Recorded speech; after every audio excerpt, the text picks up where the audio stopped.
Assalamualaikum warahmatullahi wabarakatuh. Bismillahirrahmanirrahim. Alhamdulillah ya sallallahu wa jazaa'u sayyi'atin sayyi'atin mithlaha wa man afa wa aslaha fa Allah.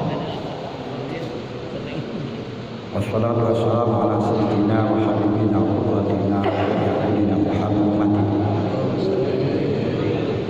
wa ala alihi wa ashabihi ajma'in. Wal 'aqibatu lil muttaqin wa la udwana illa 'alal zalimin. Wa la haula wa la quwwata illa billahil aliyyil azim. Amma ba'd. Kenapa mukarramin wal mukarramin, para bapak alim ulama, para pejabat pemerintah, pengurus partai politik, dari jajaran Suriah, Nahdlatul Ulama, Al-Sultan Kiai Haji Ardani Ahmad, dan para wakil-wakil rais yang hadir pada malam hari ini, pada jajaran Tanfidiyah, Kiai Haji Masail Rifai dan para ukala-ukalanya, pada para panom, lajnah, lembaga Nahdlatul Ulama cabang Kabupaten Blitar, dan pengurus Partai Kebangkitan Bangsa serta fraksinya yang kami hormati. Ketinggalan penghormatan kepada Bapak Haji Panani selaku Kapolres Kabupaten Blitar, komandan polisi di Kabupaten Blitar, tapi orangnya jelek, penakut. Kenapa penakut? Karena tidak berani tampar. Orang yang tidak berani tampar itu secara Al-Quran dikatakan penakut. Fa'il khiftum ala ta'lu fa'idatan. Sama. Jadi penakut ini. Iya, memang kalau Al-Quran kalau kamu takut ya satu saja. Kalau yang 4 itu yang mengikuti Al-Quran katanya. Sebab dawuhnya Allah, "Fankihu ma taba lakum minan nisa'i masna wa thulatsa wa ruba." Itu kalau dikomahkan, diwakafkan nanti masna ya gak boleh, gak ilok. Fankihu ma taba lakum minan nisa'i masna ya gak ilok. Gak pasti yang tadi wakofi wasulasa gitu ilok wakofi kudu warupa. Dan pada hadirin hadirat semua yang hadir pada malam hari ini, alhamdulillah, walaupun dalam keadaan pandemi, pada malam hari ini kita ditakdirkan oleh Allah Subhanahu wa Ta'ala dapat bermuajahah, kumpul dalam rangka halal bihalal, yang kami kebagian untuk berbicara banyak hikmah halal bihalal. Sebelumnya kami mohon maaf dengan ribuan kemaafan karena di sini juga kiai-kiai semuanya yang biasa baca kitab, yang sudah ngerti tentang hikmahnya halal bihalal. Akan tetapi karena saya yang ditugaskan, entah siapa yang menugaskan, ya saya nggak ngerti protokol. Ya terpaksa saya harus matur. Mudah-mudahan beliau-beliau walaupun sudah ngerti tetap senang untuk mendengarkan sebagaimana sifatnya Rasulullah Sallallahu Alaihi Wasallam. Beliau pernah memerintahkan kepada Ibnu Mas'ud untuk membacakan Quran. Ya Ibnu Mas'ud, ya Abdullah bin Mas'ud, iqra'il Qur'ana indana. Tolong bacakan Quran di hadapan saya. Lalu Ibnu Mas'ud mengatakan, "Naqra'ul Qur'an qad unzila ilaika ya Rasulullah." Apa saya perlu membaca Quran di hadapan engkau ya Rasul, padahal Quran diturunkan kepada engkau? Rasulullah mengatakan, "Na'am, lakin itu anna sumal Quran quri'a indana." Betul Ibnu Mas'ud, Quran diturunkan padaku, tapi aku senang mendengarkan Al-Quran dibacakan di hadapanku. Ini sifat Rasulullah, termasuk ahli ilmi kalau mendengarkan ilmu tetap antusias. Makanya tidak bisa dikatakan ahli ilmi ketika mendengarkan ilmu 1000 kali semangatnya tidak seperti yang pertama kali. Mudah-mudahan yang hadir pada malam hari ini seperti itu sehingga tidak jenuh. Amin Allahumma amin. Hadirin hadirat yang kami hormati, sebelum kami berbicara masalah hikmatul halal bihalal, ma wal hikmah wa ma adraka mal hikmah.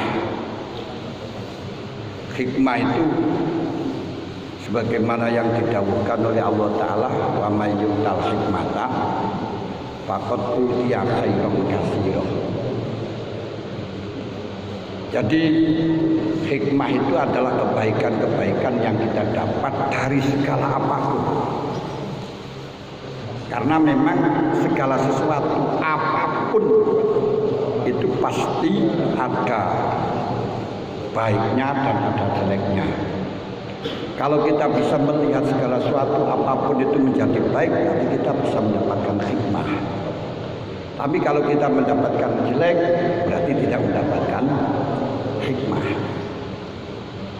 Termasuk maaf, ada maling gitu saja.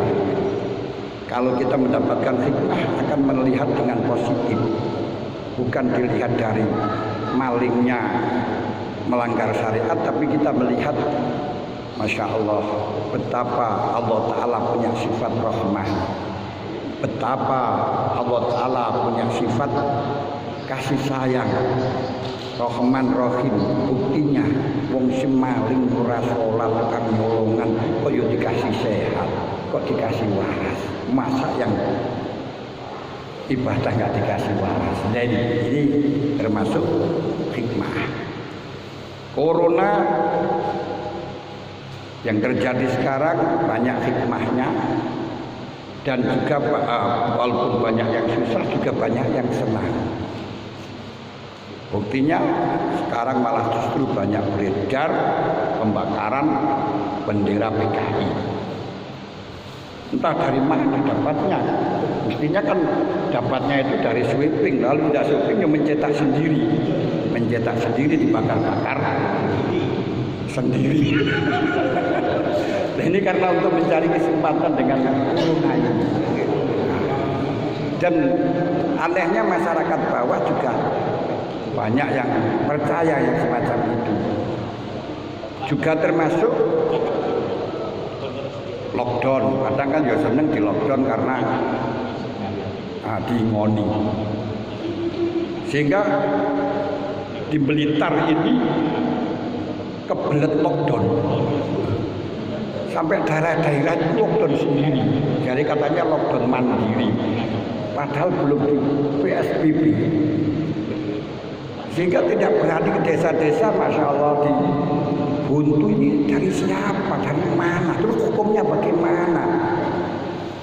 Ini mestinya perlu diluruskan. Bagaimana hukumnya kita menutup jalan yang jurusan ini haram. Tidak boleh.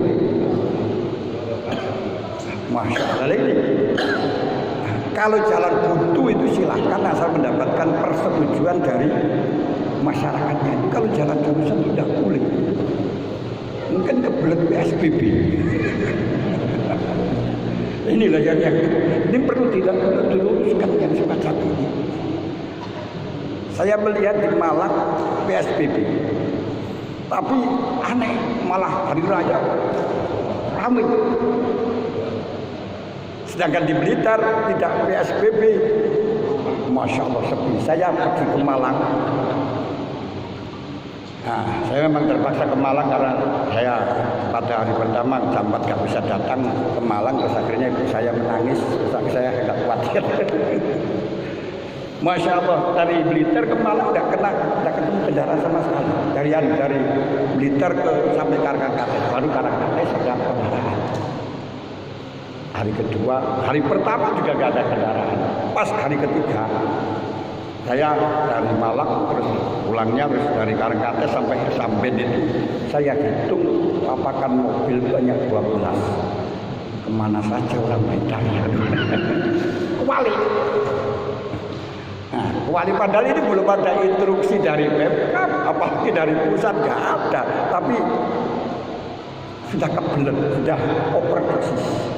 Ini perlu diluruskan, mereka perlu diluruskan. Nanti jangan sembarangan untuk betul mantul murur, mantul marin tidak boleh kalau di dalam jalan terus, termasuk membuat taruh yang ditutup total itu juga haram loh Pak. Kalau jalan terus, kalau jalan buntu silakan asal mendapat izin. Ini harus ditertibkan yang semacam ini. Kadang-kadang dengan acara sholawatan untuk jalan, yaitu bukan malah daerah bersolawat tapi daerah bermaksiat. Sholawatannya udah mesti diterima, dosanya pasti. Nah, ini halal bihalalnya sulit sekali. Karena harus minta maaf kepada orang-orang yang dirugikan di sana. Terus kemana saja orang lain? Ini perlu. Nah, saya sampaikan di sini walaupun pahit. Ini. Nah, pikatan itu termasuk ada kiainya juga gak berani. Nah, ini loh. Kita tahu membuntu jalan terus ini hukumnya haram. Maksiatun badan kalau dalam surat Taufik. Nah, kalau jalan buntu sih, ini jalan buntu. Nah ini, masya Allah, ini yang perlu diluruskan dan pekerjaannya pemerintah. Kembang jagung jelek no, barang gadung tidak no. Tapi para hadirin yang kami hormati, ya. Itulah kemudian dosa itu adalah ada manfaatnya, karena dengan dosa itu sebenarnya kita akan diangkat atau proses untuk menjadi orang yang dicintai Allah Ta'ala. Kenapa? Karena Allah Ta'ala dawuh innallaha yuhibbut tawwabina wa yuhibbul mutatahhirin. Tawwabin mesti berbuat, asalnya berbuat dosa. Yang ini mestinya ada rekonsiliasi. Halal bihalal itu maknanya rekonsiliasi. Berarti melupakan hal-hal yang lama dengan standar at-taib min dzambi kapan lazantalah. Ini yang masih perlu dirumuskan di dalam DPR pemerintahan. Ini tugasnya para DPR masalah rekonsiliasi. Kenapa? Karena di Indonesia di dalam rekonsiliasi ini belum beres, yang sehingga orang-orang yang salah zaman dulu, yang sudah bukan anunya tidak ada urusannya dengan jabatan, akhirnya diungkrik-ungkrik seperti Abraham Samad ini. Terus itu kesalahan yang zaman tempo dulu. Kalau seperti itu dilaksanakan, dipraktikkan,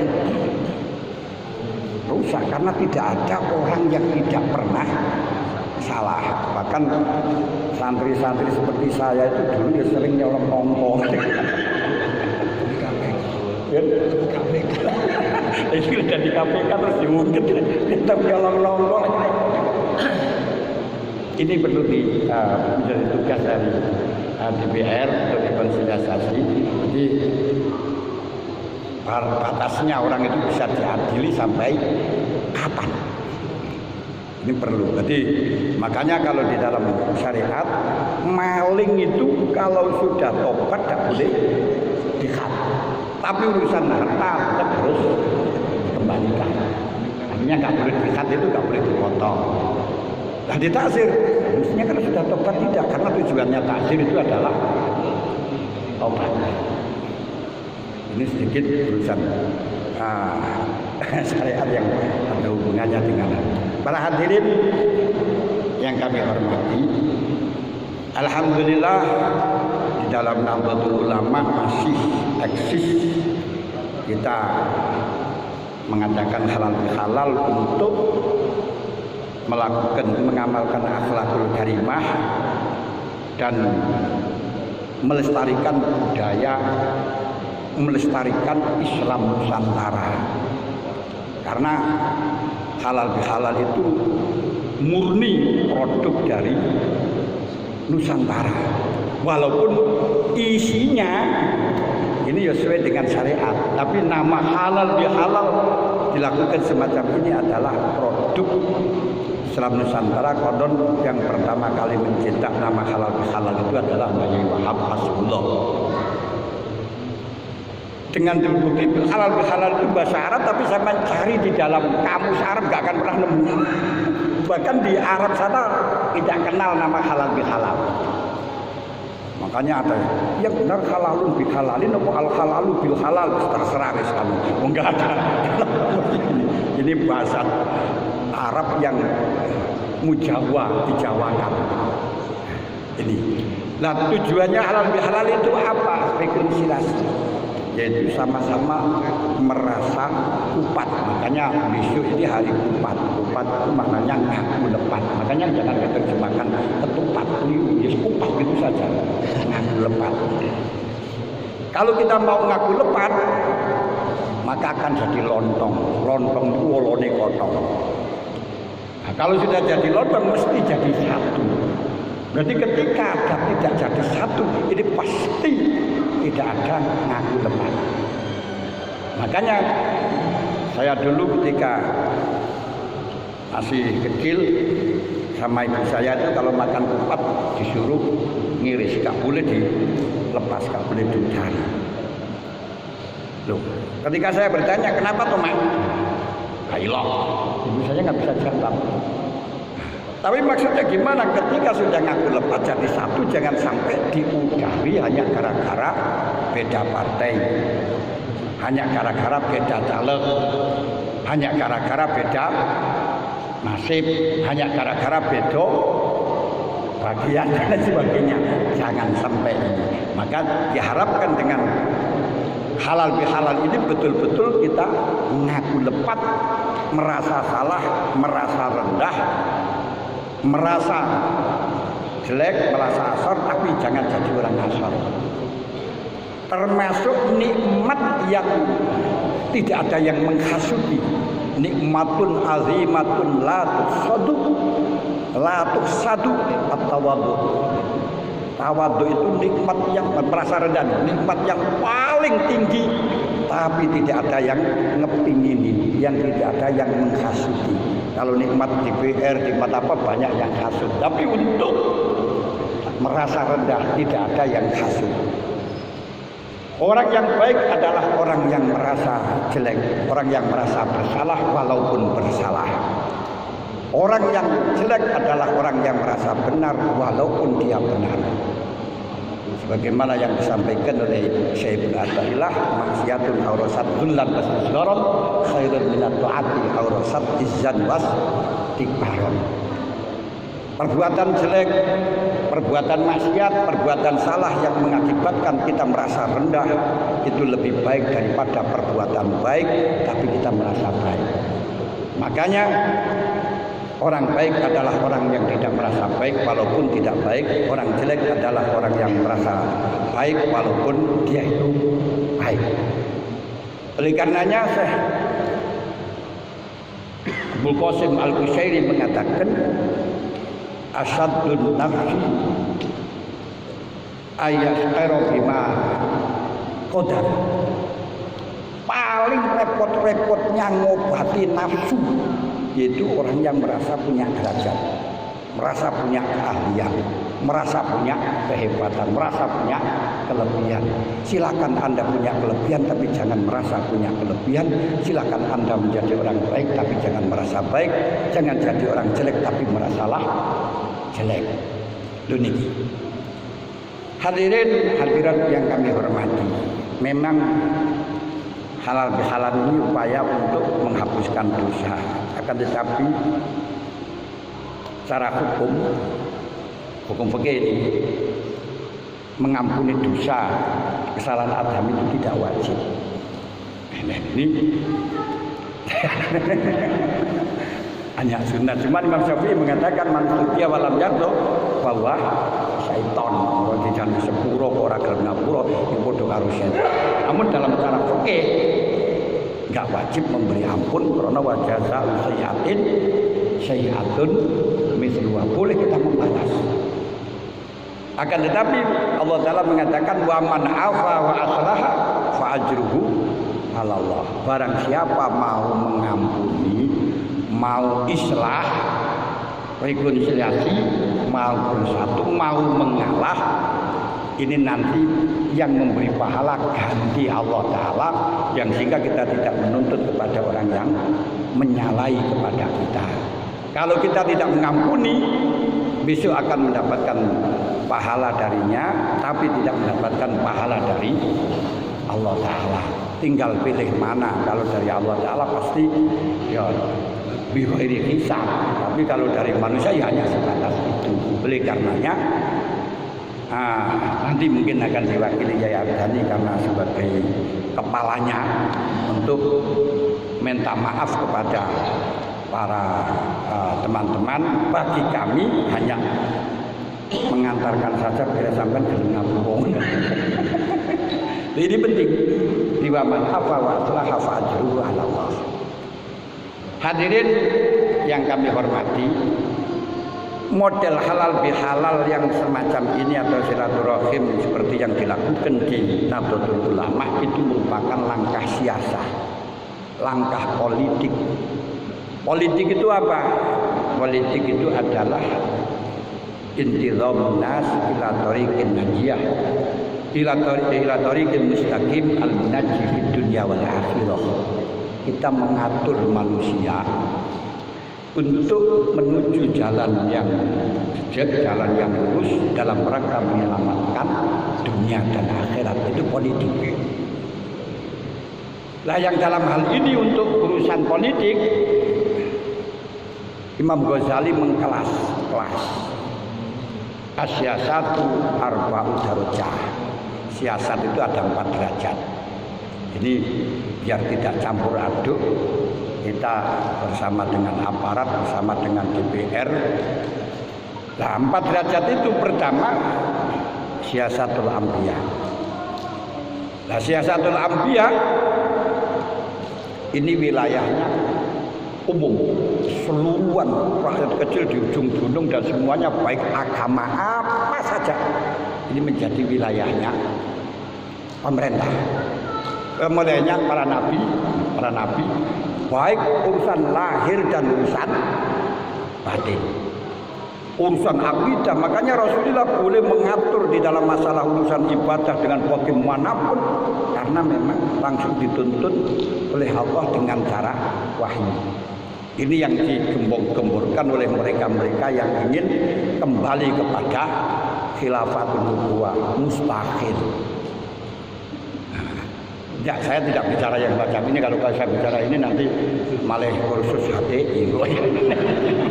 Tapi yang jelas mustahil, tidak akan pernah terjadi. Sebab apa? Kalau pada waktu zaman dulu semuanya kembalinya kepada Rasulullah, sami'na wa ata'na. Kita tahu pada zaman Abu Bakar saja sudah tidak bisa bersatu, Sayyidina Umar tidak bisa bersatu, apalagi pada zaman Sayyidina Utsman sampai zaman Sayyidina Ali sudah nggak bisa bersatu semuanya. Nah, makanya yang kedua, berarti tingkatan yang kedua yang dipakai yaitu siasatul umaro. Siasatul umaro dalam hal ini tidak bisa membedakan antara ras, suku, semuanya wilayahnya pemerintah.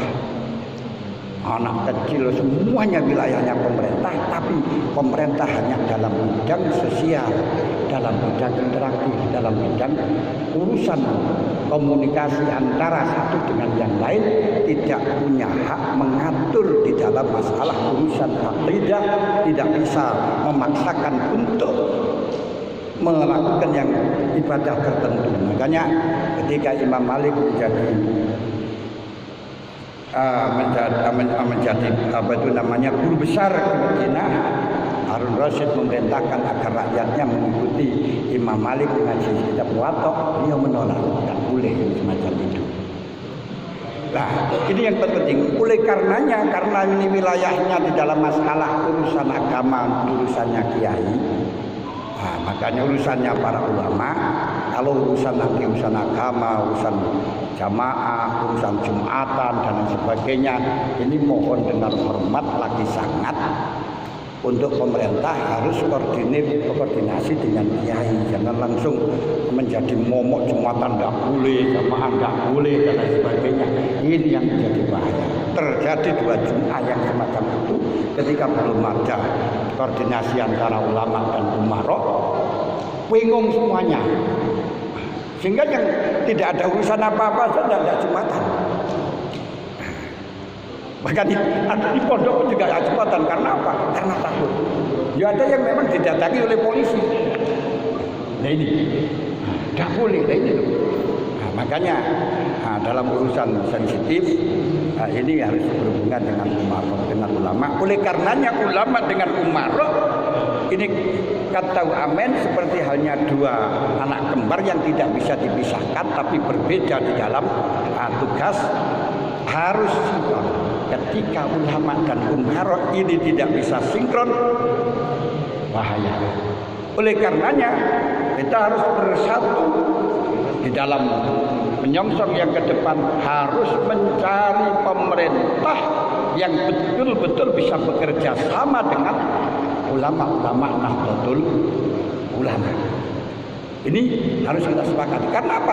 Tanpa mencari pemerintah yang bisa kerjasama dengan Nahdlatul Ulama, dengan ulama Nahdlatul Ulama, ini nanti akan ada paksaan-paksaan bahaya. Ini penting. Alhamdulillah, kita punya Kapolres yang jadi satu dengan kita. Mudah-mudahan lama dibina. Ini penting. Ketiga, yaitu wilayatul ulama. Wilayatul ulama, siasatul ulama itu tidak menyeluruh. Maaf. Jadi tidak bisa ulama itu mewajibkan pada masyarakat, tidak bisa. Keseluruhan masyarakat tidak bisa. Tapi kalau umarok, tadi semuanya rasuk masuk. Kalau di dalam masalah urusan kenegaraan ini tidak bisa dibedakan antara non-Islam dengan Islam, sebagaimana permintaan Nabi Ibrahim alaihissalam kepada Allah. Dulu Nabi Ibrahim itu juga keras inginnya orang Islam itu dimerdekakan, orang Islam itu dimanjakan. Dia mengatakan Rabbi ij'al hadza baladan amina warzuq ahlahu minas samarati man amana billahi wal yaumil akhir. Ya Allah, negara ini jadikanlah negara yang aman, bukan negara Islam permintaannya Nabi Ibrahim, tapi negara yang aman. Warzuq ahlahu minas samarat, dan masyarakatnya panjenengan paringi rezeki dari buah-buahan. Tapi mana amanah billahi wal yaumil akhir saja, hanya khusus pada orang yang iman kepada Allah dan iman yang hari akhir saja. Itu permintaan Nabi Ibrahim. Tapi ternyata bagaimana Allah Ta'ala? Allah Ta'ala mengatakan, qala wa man kafar fa umatti'uhu qalila. Untuk orang-orang kafir saya kasih bahagia, jadi kesenangan, tapi qalilan, ai qalilan fi zaman dunia. Summa addarruhu ila azabin nar wa bi'sal masir. Urusan untuk ibadah dan seterusnya itu nanti urusannya di akhirat. Nah, di sini jangan minta di anak emaskan. Nah, ini aja. Ini bahaya. Terus kembali kepada hukum positif, hukum apa itu namanya pemerintah ini, walaupun sama Islamnya, Ini di dalam masalah urusan interaksi, urusan sosial tetap harus mengacu kepada pemerintah. Kalau tidak geger sendiri. Contoh saja ya. Tapi si Rodo Angel contohnya Ibnu Ibnin kalau bersama Ibnin itu menurut Imam Syafi'i mahjub, tidak dapat apa-apa. Tapi menurut Hanafi tetap mendapatkan wasiat seperti itu. Loh, kalau ini dikembalikan kiai geger, nanti Ibnu Ibninnya bawa kiai Hanafi. Nanti bagi Ibnu membawa kiai Syafi'i geger. Nah, ini tidak boleh kita mengambil hakim sendiri, tapi kembalikan kepada pemerintah. Yang semacam ini. Makanya nikah siri barang itu saya sangat tak sepakat yang semacam itu. Kenapa? Nanti kalau ada apa-apa itu loh, lahir mesti tinggal asalnya, kasihan anaknya. Itu biar karena ini untuk interaksi. Jangan gampang-gampang kiai-kiai awal nikahkan dengan nikah siri. Kembali saja kepada pemerintah karena ini menyangkut interaksi menerkut fathul munaza'ah. Kenapa? Saya ceritakan kepada Pak Kapolres. Saya itu mempunyai kasus yang antik itu satu kali. Nopo rebutan buju. Iyo rebutan buju datang pada saya. Aneh. Yang satu ini bujuku. Terus minta hakim pada saya. Kok iso lho betul? Ceritanya gini, yang istri itu melok TKW. Sukses, ngelanangnya pada umur. Setelah sukses ya buka kalau istrinya, karena suaminya sudah banyak pandangan yang disukai oleh dia, cocok. Akhirnya mengajukan gugat cerai. Lah gugat cerai setelah dipanggil 2 kali, nggak datang, putus. Yang sebenarnya ini kalau dalam pemerintah kan fasul hakaman min ahlihi wa hakaman min ahliyah. Itu tugasnya Pak Mahali ini mestinya itu kalau dirumuskan dalam secara Islam ya jangan diputuskan tapi panggillah keluarganya sama keluarganya laki-laki, keluarganya perempuan bagaimana bisa diperbaiki lagi apa enggak. Tapi dalam pemerintahan Indonesia langsung diputus. Setelahnya diputus habis iddah kawin lagi. Nah, sing sini tangnak kiai yang kiai dari Syafi'iyah kan tolak itu hanya dari suami, kalau tidak ditolak ya tetap menjadi istrimu. Wah, ini. Yang semacam ini loh. Nah, akhirnya apa? Terus dia datang pada saya tuh, katanya kiai ini nggih pulang betul nanti nolak banyak hak tolak kan dari suami. Saya enggak merasa tolak sama sekali. Nah, sing jadi ini kan sudah tolak, sudah ada iddah, sudah ada surat nikah, menyan saya. Waduh ini. Nah, dalam hal ini kita harus paham, ini bukan wilayahnya ulama. Kenapa? Untuk interaktif wilayahnya pemerintah. Ini kita harus paham yang semacam ini. Ini kadang-kadang dari kiai kita itu tidak begitu memahami. Bahkan maaf seperti Tauqirul Wali. Wali yang masih usianya 15 tahun. Nah, terus jalan berani mewakilkan. Padahal di dalam hukum pemerintah tidak 15 tahun. 17. Makanya sekarang sudah diusulkan 19 walaupun belum ada PP-nya. 17. Nah ini bagaimana? Kita jangan lupa Syafi'i. Di Indonesia tidak mazhab Syafi'i. Makanya jangan memaksakan sebagaimana FPI di Aceh harus mengikuti Syafi'i, melanggar hukum itu. Harus semuanya mazhab Syafi'i, ini tidak boleh, kita nggak diperkenankan yang semacam itu.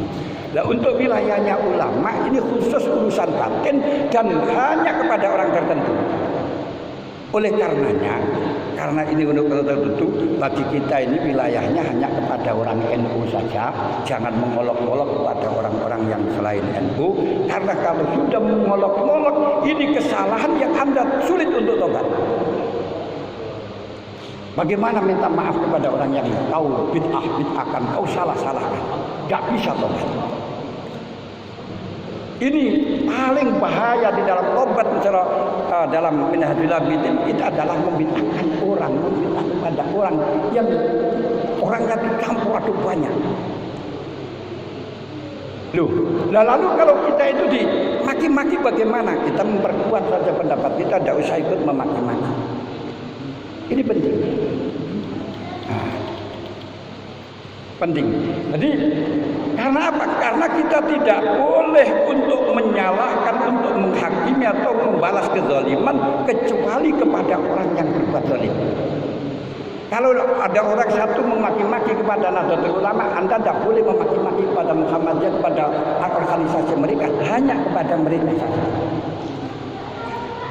Ini perlu biar tidak kita disulut oleh orang, gampang diadu domba karena urusan syara. Kalau ada orang mengganggu kepada NU, walaupun orang bukan orang NU misalnya, kita tidak boleh langsung menggerutu kepada mereka. Hanya yang bersangkutan yang bisa dihakimi. Ini penting sekali di dalam halal yang harus kita pahami, karena itu istighalnya sangat sulit sekali. Makanya dosa yang paling berat untuk minta halal adalah irdun, harga diri dalam masalah ini. Kalau harta gampang, orang yang mati kita kembali kepada ahli waris. Tapi kalau masalah irdun, orang yang mati sampai minta halal kepada ahli waris tidak bisa. Mau nggak mau kita harus berurusan besok di akhirat. Ini yang paling bahaya adalah dosa yang urusannya dengan harga diri seseorang. Ini memang lagi-lagi akhir-akhir ini di dalam masalah percaturan ideologi sudah saling mengolok-olok antara satu dengan yang lain, yang sehingga kadang di bawah kenapa NU dekat dengan orang-orang non-Islam tapi dengan sesama Islam tidak. Itu provokator juga. Kita hidup dengan Muhammadiyah, hidup dengan LDI, hidup dengan Al-Irsyad sudah berapa tahun tidak ada apa-apa. Karena apa? Tidak digarai. Tapi baru setelahnya ini suara diberitakan, akhirnya kita bangkit. Nah, di dalam kebangkitan ini kita harus terbatas. Jangan gampang menyangkut pribadi seseorang. Ini karena kalau menjaga pribadi seseorang itu nanti tobatnya yang sulit. Jadi ini khusus wilayahnya ulama, hanya urusan batin. Kita kembali kita mengatur masyarakat kita sendiri, warga Nahdlatul Ulama dalam urusan Jumatan, dalam urusan apa, dalam urusan akidah perlu. Nah, ini yang terakhir yaitu masalah buat orang yang menjadi tugas pemerintah untuk mediasi kepada masyarakat yang dalam hal ini jangan menyangkut masalah urusan batin, urusan batinnya orang khusus, tapi khusus batinnya orang awam saja yang tentunya harus universal. Kadang-kadang makanya mubalek itu sayuksanya tidak usah berbicara soal fikih. Yang universal saja. Kalau sudah urusan fikih, urusan tata cara ibadah, marit-marit. Saya bukan fanatik nggak percaya dengan mereka, tapi kenyataannya semacam itu. Kalau urusan fikih, urusan tata cara ibadah, nggak usah tanya kepada mubalek. Ini kepada ulama saja. Yang mubalek itu silakan berbicara yang universal, ibadah, semongkong dan seterusnya. Kenapa? Marit-marit kalau bisa karena bukan ahlinya. Hadirin hadirat yang kami hormati, ini sedikit masalah halal bihalal yang intinya kita harus merasa bersalah tapi jangan jadi orang yang bersalah, harus merasa jelek tapi jangan jadi orang yang jelek, jangan takut dimaki-maki tapi jangan melakukan perkara yang mengakibatkan orang memaki-maki, jangan ingin dipuji orang tapi lakukan perbuatan yang dipuji oleh orang.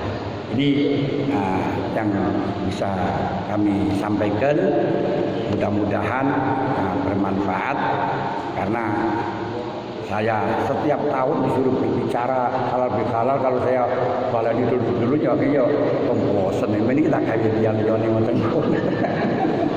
Nah, mohon maaf kurang lebihnya santen riya klapa cekap semanten piatur kawula ketuk indriya lan ketuk dela sing dodol tekok Madura kula mriki golek kanca menawi lepat nyuwun ngapura kembang jagung dijublek dina barang kadung dikapakno sing durung aja dianakno. Mari kita sekarang upat ngaku lepat. Ini Pak Mas Kur ya.